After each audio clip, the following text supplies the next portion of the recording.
Okay guys, isa na muling mapagpalang umaga, tanghali, gabi po sa inyo lahat. Sana po ang lahat ay nasa mabuting kalagayan at ligtas po sa anumang kapahamakan. Sana po kayo dako ng mundo naroon. Ako po muli ang inyong likod, Maestro 21 TV. At sa ating video ngayong araw na ito mga kalingap ay tayo muli po ay magbibigay ng panibagong reaction. Tayo po ay magbibigay ng ating panibagong komento, kuro-kuro, opinion tungkol nga po dito sa pinag-uusapang issue po tungkol po sa EDSI o tungkol po kay Papa Els. So sa nagdaan po natin na content ay napag-usapan po natin yung sinasabi po nila na paninira o pinag-iingat.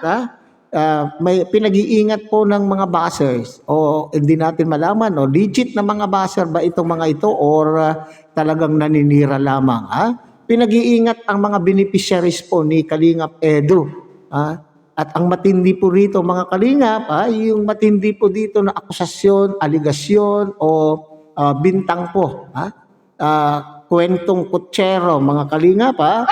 Ang matindi po ditong kwento ay yung sinasabing itong si Kalingap Edu at Early ay mayroong physical at sexual na relasyon. Okay? Alam po naman natin mga Kalingap na itong si Early ay isa po sa mga beneficiary po ni Kalingap Edu. Pero bakit humahantong po sa mga malilikot, sa mga taong malilikot po ang or madudumi. Madudumi na lang mga Kalingap. Sa mga taong madudumi po ang mga isipan ay ganito po ang naiisip po nila. Okay? So ito naman po ngayon sa ating video ay i-focus naman po natin dito po kay Early. Bakit hindi tinatantanan ng mga buzzers itong si Early? Alam po ninyo mga Kalingap, itong si Early ay beneficiary. Beneficiary po. Yan po yung aalalahanin po natin. Beneficiary at na-scout po yan ni Kalingap Edu. So yan po yung ating paksa ngayong araw na ito mga Kalingap. Pero bago po yan, tayo muna po ay magbibigay po guys sa ama at founder po ng Kalingap, Kuya Bal Santos Matubang. At tangkilikin po natin Ate Edna Vlog, Kalingap Rob. At kung bagong silip lang po kayo, bagong dating lang po kayo sa ating munting channel, sana po ay inyo rin pong tangkilikin sa pamamagitan po ng pagbibigay nyo po ng like, share, and subscribe. At tuloy pindutin na rin po ang notification bell. At nang sa ganon, tayo pa rin po ay magkita-kita at magsama-sama sa susunod pa pong mga reaction videos na ating gagawin. Likewise, mega loud shout out sa ating mga kasamahan po dyan sa Karepa, Kalingap Reactor Partners, sa pamumuno po yan siyempre ng ating presidente, Javier De Leon, aka Birador. At siyempre mga Kalingap, tangkilikin din po natin ang ating mga Kalingap Partners, Kalingap Charity Vloggers, lalo na po yung mga kasamahan po natin dyan na nariyan sa iba't ibang Kalingap landing pad na mayroon po tayo sa ating bansa. Okay, so mga Kalingap, basahin nga natin po ang mga ilan pong mga komento na ating pong nakita. At ito nga po ay mga negatibong komento. Maaring ito po yung mga opinion din po lamang po nila, pero minsan ay hindi na po maganda mga Kalingap. Okay? So ito po isa sa mga komento. Sabi niya dito, dapat Edu, may limitasyon ka sa beneficiary mo, lalo kay Early. Kasi jowa mo na si Beyonce, babae, nasasaktan, nagseselos din yan. Halata kasi Edu, sobrang sweet lambing kay Early na panood sa vlog ni Edu. Inuna pa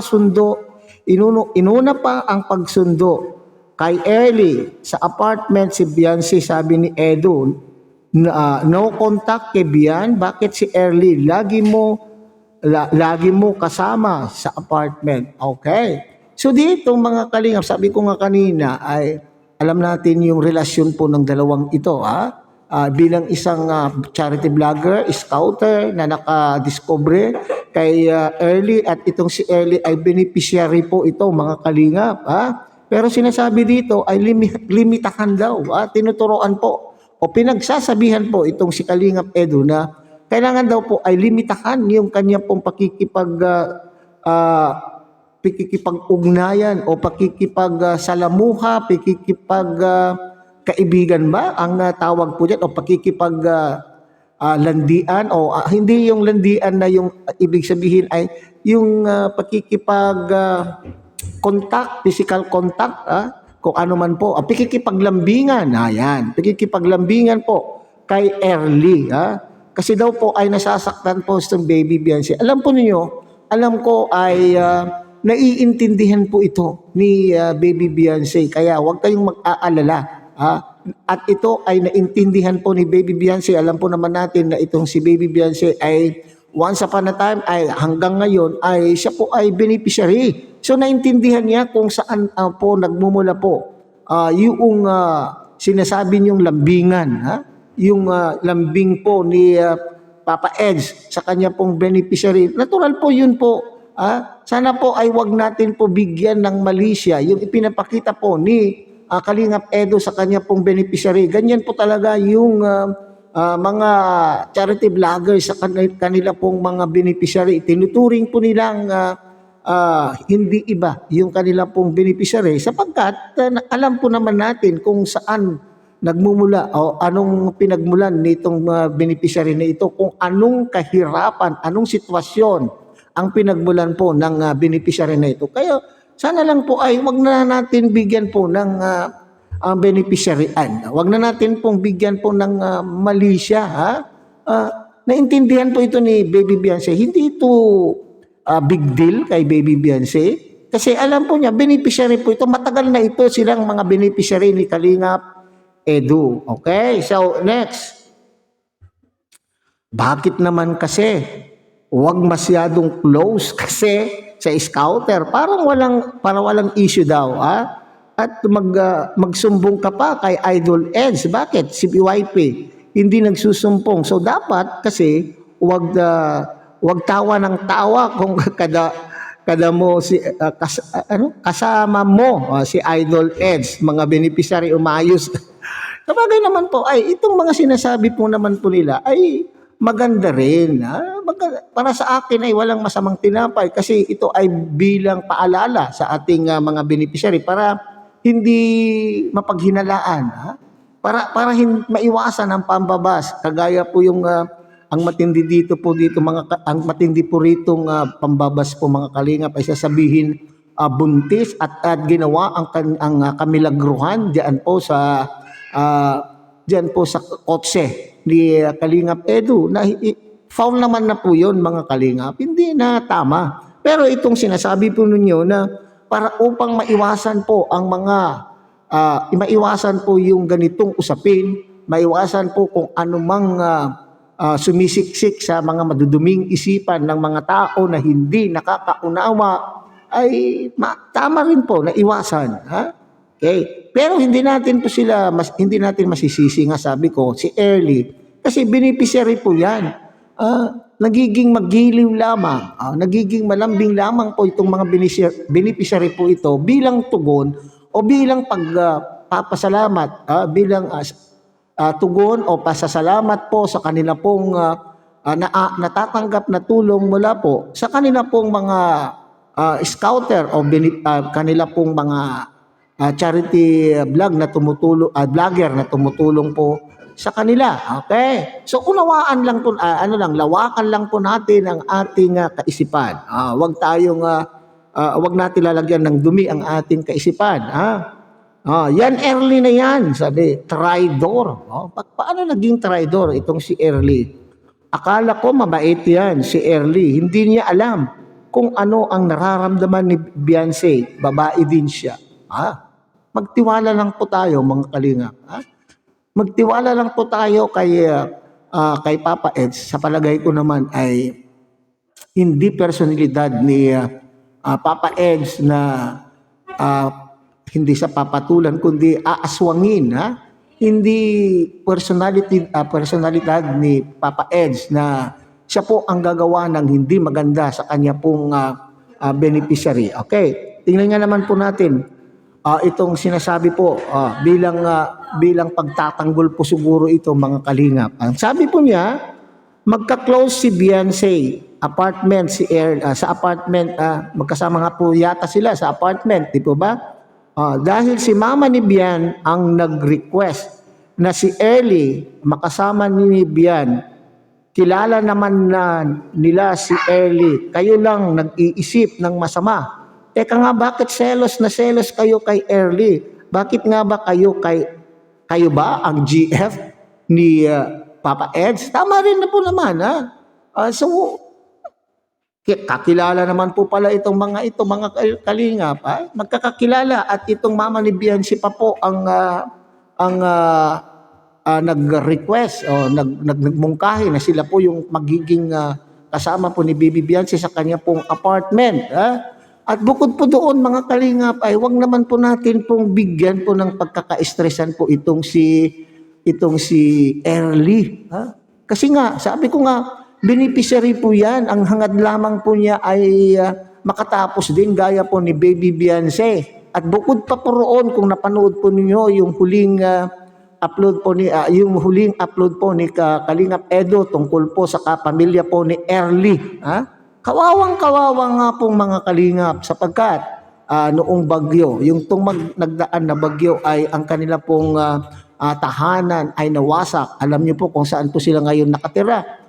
Doon sa napakaliit na kubo-kubo, na hindi magkasya. Tingnan po ninyo, yung kanila pong mga gamit ay nakakalat at nag-uulan pa naman.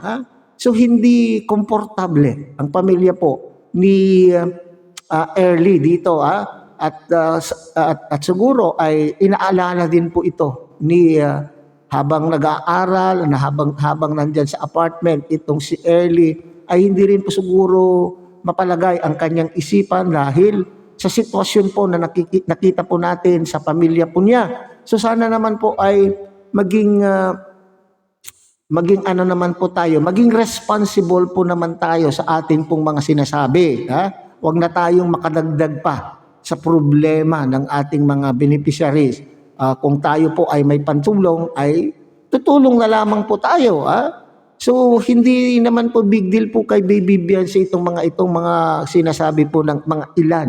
Huwag na tayong magselos, magtiwala lang po. Yung mga iba po siguro na visit na visit, maari visit na visit po sila kapag nakikita po nila na malambing po itong si Early kay Papa Eds. Ay visit na visit, magtiwala po tayo.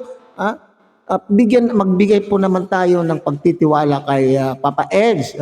Ganito rin po kasi ang nangyari, mga kalinga. Alalahanin po natin. Sabi ko nga ay itong si Early ay gusto rin pong makatapos. Di ba ganyan din po ang nangyari po kay Arjen, na baka mamaya ay mabigyan po ng stress itong Early na ito, ay magaya po kay Arjen. Bagamat magkaiba dahil si Arjen po kaya po naalis bilang beneficiary dahil po sa kanya pong mga pinaggagawa dito po sa loob ng Kalingap. Okay. So, alam ko naman na itong mga Biancy supporters, Biancy fanatics, lalo na po itong EDC fanatics or solid supporters, ay alam ko ano rin po kayo. Alam ko ay kayo ay sumusuporta maski nga po sa ibang love team kayo po ay sumusuporta. So sana lang po sumuporta rin po tayo kay Papa Eds. So suportahan po natin itong si Papa Eds, lahat po ng kanyang beneficiary. Huwag na natin po silang sirain pa itong mga beneficiaries na ito, mga kalingap. Okay, so hanggang dyan na lang muna tayo. Muli, tangkilikin po natin Kuya Bal Santos Matubang, Ate Edna Vlog, Kalingap Rab. At muli, pinapakiusapan po kayo na sana po ay inyo rin pong tangkilikin ang munting channel na ito sa pamamagitan po ng pagbibigay niyo po ng like, share, and subscribe. At tuloy, pindutin na rin po ang notification bell. At nang sa ganon, tayo pa rin po ay magkita-kita at magsama-sama sa susunod pa pong mga reaction videos na ating gagawin. Muli, isang mapagpalang umaga, tanghali, gabi po sa inyong lahat. Mabuhay po kayo at God bless everyone.